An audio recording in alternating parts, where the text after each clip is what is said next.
Olá, turma, aqui professora Rúbia. A aula de hoje da nossa disciplina de eletroterapia será a respeito da corrente russa. Um pouquinho de história sobre a corrente russa, tá?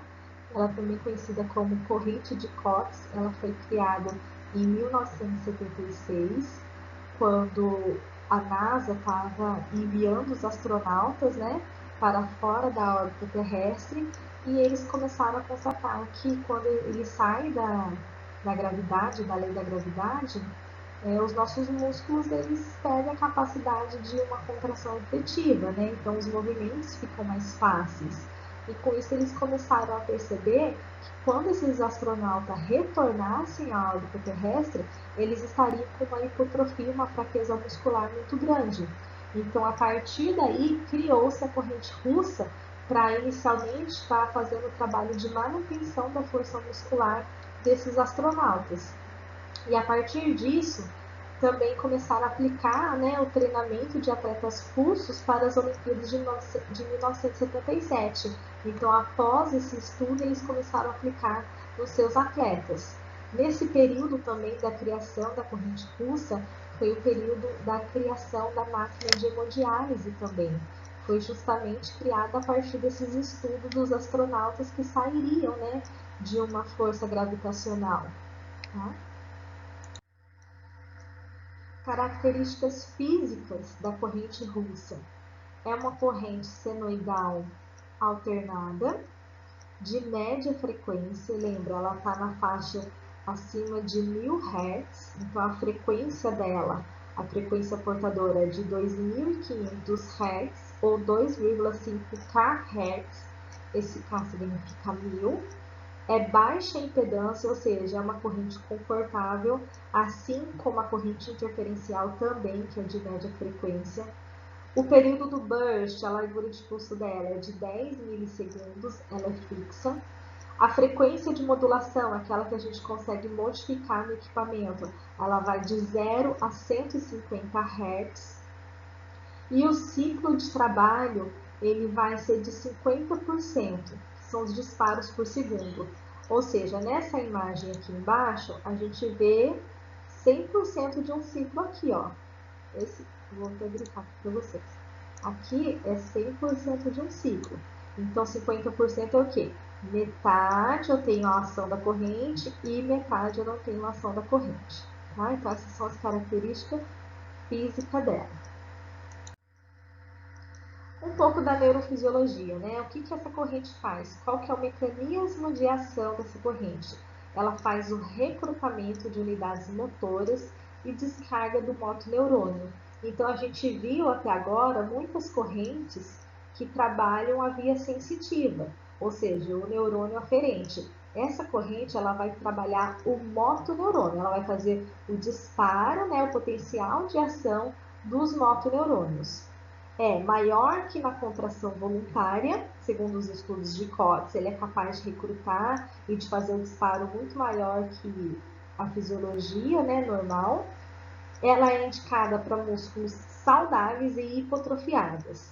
A corrente trabalha de forma sincronizada, 24% a mais do volume muscular.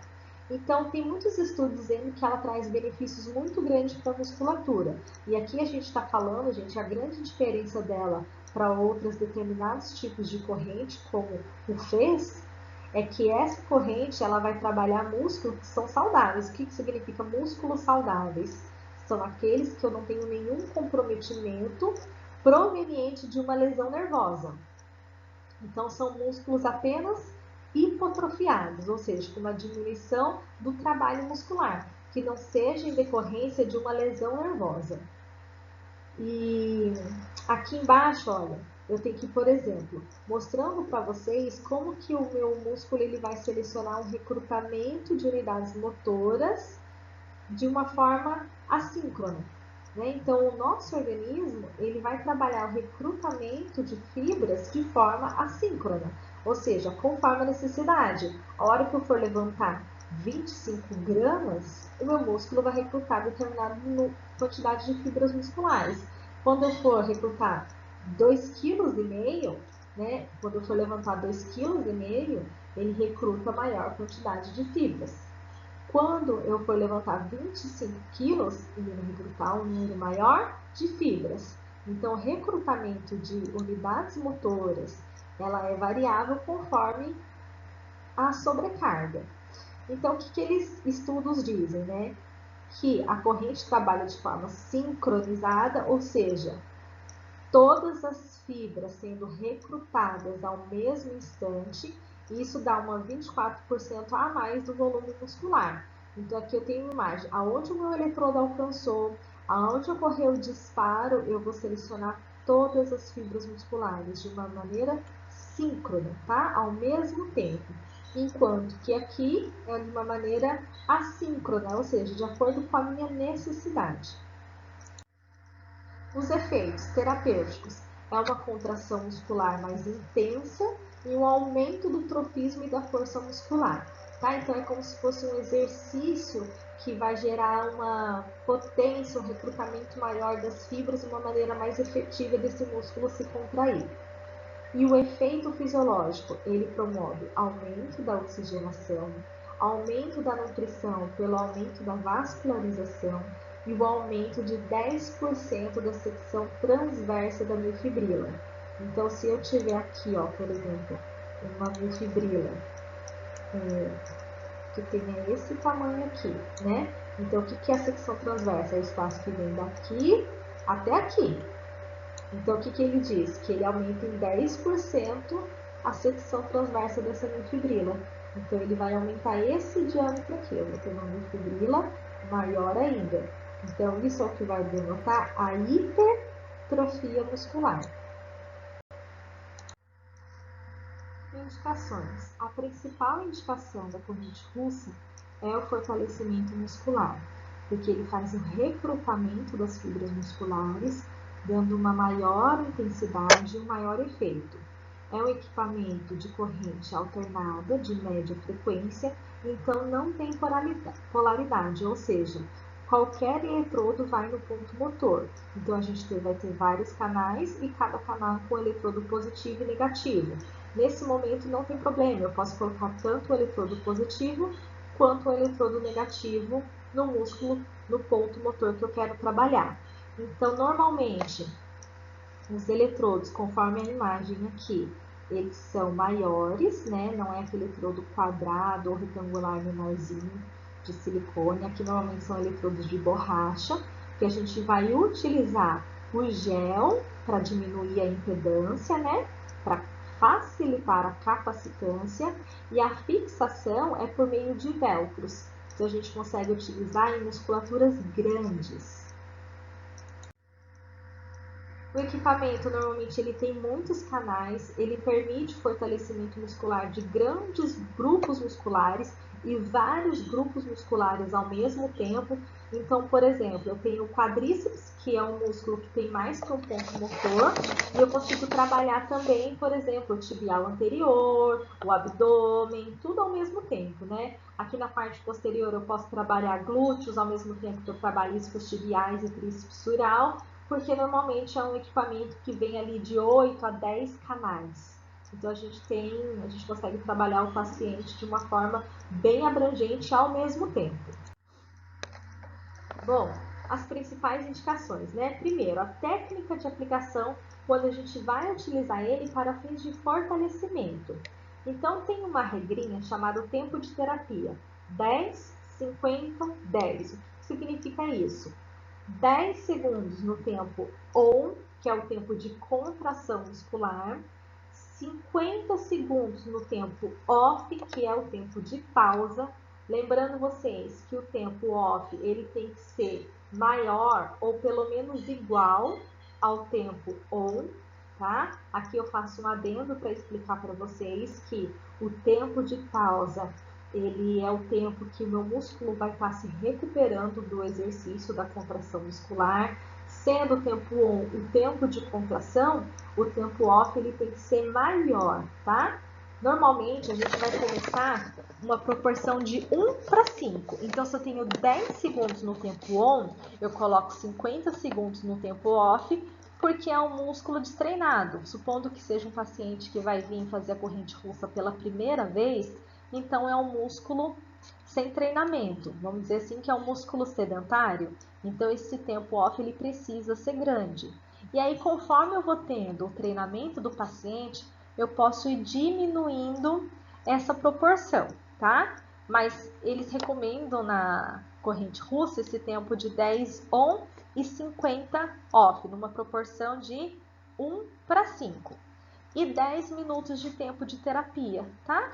10 minutos nessas condições já é um tempo ótimo para o fortalecimento muscular. Normalmente, gente, o indivíduo ele fica ali praticando um exercício de resistência muscular, supondo que seja 30, 40 minutos. Só que aqui a gente está falando de um equipamento que recruta todas as fibras musculares. Então, se a gente utilizar 10, 50, 10, é um tempo de 10 minutos para um tempo de contração de 10 segundos e um tempo de repouso durante 50 segundos, tá? Isso não é uma regra, não é uma receita de bolo, mas é o que normalmente vai se utilizar. Nada impede de eu trabalhar um tempo, por exemplo, 4 segundos com 8 segundos de descanso durante 20 minutos. Isso vai variar de paciente para paciente e conforme ele vai tendo o início do tratamento, né? A gente vai evoluindo conforme a gente vai evoluindo no exercício ativo, no exercício resistido. A frequência de modulação, conforme a situação muscular e o tipo de fibra a trabalhar, então a gente vai ter a baixa frequência para selecionar no equipamento, que é de 20 a 30, de 20 a 50, a gente vai estar recrutando as fibras vermelhas, que são as fibras tônicas, que são aquelas resistentes à fadiga, que são aquelas que têm uma secção transversa um pouco menor, né, que são a característica de resistência à fadiga. E se a gente utilizar a partir de 50 Hz, de 50 a 100 Hz, a gente vai estar selecionando as fibras brancas, são conhecidas como fibras fásicas, são as fibras de potência, né? Cuja secção transversa delas é maior também, então ela dá um volume muscular maior. Aí aqui embaixo, aumentar a intensidade somente durante o tempo on, né? Porque se a gente aumentar durante o tempo off, quando o paciente voltar, vai ser muito maior o estímulo, e isso a gente pode estar prejudicando e chegando até a machucar e causar rupturas de fibras musculares. E a eletroestimulação mais o exercício ativo durante o tempo on, a gente tem um efeito muito melhor. Então, nada melhor do que o paciente fazer a contração ativa durante a passagem da corrente, que é no tempo on. E aí a gente vai ter o exercício ativo mais a eletroestimulação. E esse efeito é um efeito maravilhoso quando a gente junta, quando a gente faz a terapia combinada de cinesioterapia ativa com eletroterapia.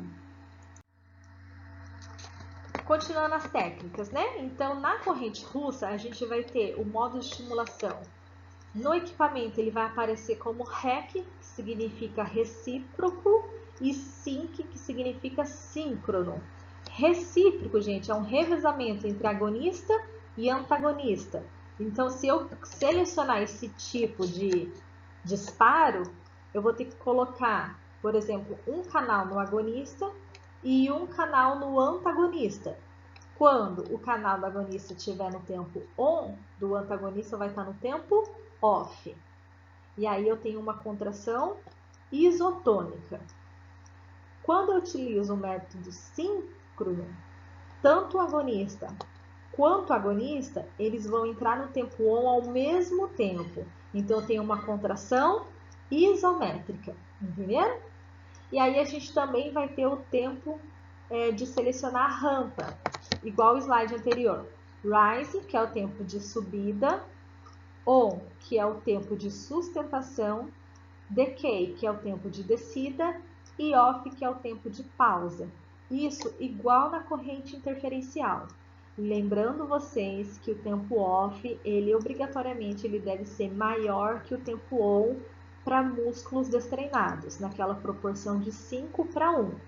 Conforme vai evoluindo o tratamento, eu posso ir diminuindo essa proporção e chegar no tempo igual. Eu tenho um tempo igual de on e off. Isso para o músculo treinado, a proporção de 1 para 1.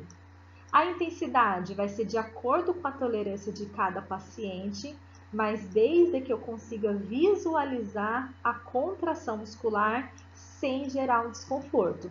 Então, a gente vai pegar o eletrodo, vai colocar sobre o ponto motor de preferência, eu vou falar lá na frente do ponto motor da musculatura, e quando estiver no tempo 1, eu vou aumentando a intensidade. E aí, o que eu tenho que visualizar? A contração muscular. E como a corrente russa ela é uma corrente muito boa, ela vai fazer o recrutamento de muitas unidades motoras e fibras musculares, então eu tenho sim a mudança do posicionamento articular.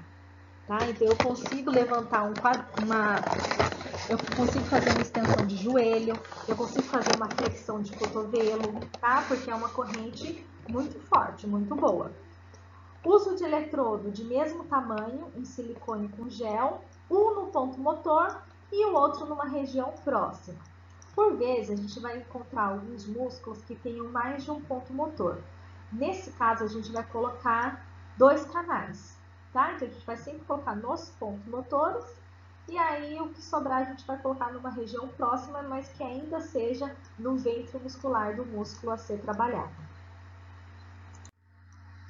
Aqui um exemplo para vocês de um equipamento de corrente russa. E aqui, olha o que eu falei para vocês, é um equipamento com vários canais, né? Então, aqui a gente tem 1, 2, 3, 4, 5, 6, 7, 8 canais. Então, fazendo toda a parte posterior, colocando bilateral, né, nos membros inferiores e isquiotibiais, e aqui nos glúteos, olha, então aqui eu tenho vários pontos motores aqui, pegando várias musculaturas. Aqui, por exemplo, eu posso utilizar na parte anterior de coxa. Ah, professora, aqui está no ponto motor? Tá, esse daqui é um ponto motor do quadríceps, esse daqui é outro, e aqui na região central é outro, né? Como a gente tem mais no ponto motor, aqui foi utilizado 2 canais. Aqui o polo positivo vermelho, o polo negativo preto. Lembrando vocês que tanto faz, eu poderia ter invertido aqui. Esse tipo de eletrodo, ele é do tipo adesivo, o que é excelente, mas o custo-benefício, né, ele é um pouquinho mais caro. Aqui eu tenho fortalecimento muscular da musculatura do abdômen, então aqui ó, eu pego o reto abdominal e o transverso também. Aqui mais alguns exemplos para vocês de aplicação de glúteo. Aqui ó, tensor da face lata. Então é legal a gente pedir, por exemplo, o paciente sentiu a eletroestimulação, faz a contração simultaneamente ativa. Aqui mais alguns exemplos para vocês, aqui nos isquiotibiais, aqui também a outra forma de colocar em isquiotibiais. Tá? Aqui, ó, eu ainda coloco aqui no deltoide, aqui em romboides. Então, aí o que acontece? Quando a gente for colocar o eletrodo, tá vendo que aqui tá muito afastado? Isso já não é ideal, porque aqui provavelmente está pegando serrátil anterior e aqui tá pegando romboides. Como? Aqui são músculos diferentes. Então, o ideal seria o quê? Trazer esse eletrodo mais para perto e colocar outro canal aqui. Tá? Isso seria o mais ideal. Porque isso daqui eu tô pegando músculos diferentes. Então, isso daqui, ó, não é legal.